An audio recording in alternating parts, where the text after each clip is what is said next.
delikado na naman ako. Bakit ba kinikilig na naman ako? Pero ngayon ay parang kakaiba.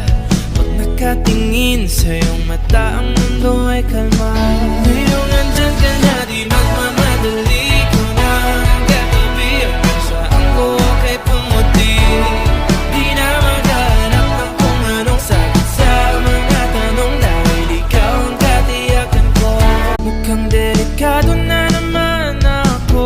Bakit ba kinikilig na naman ako? Pero ngayon ay parang kakaiba. Pag nakatingin sa iyong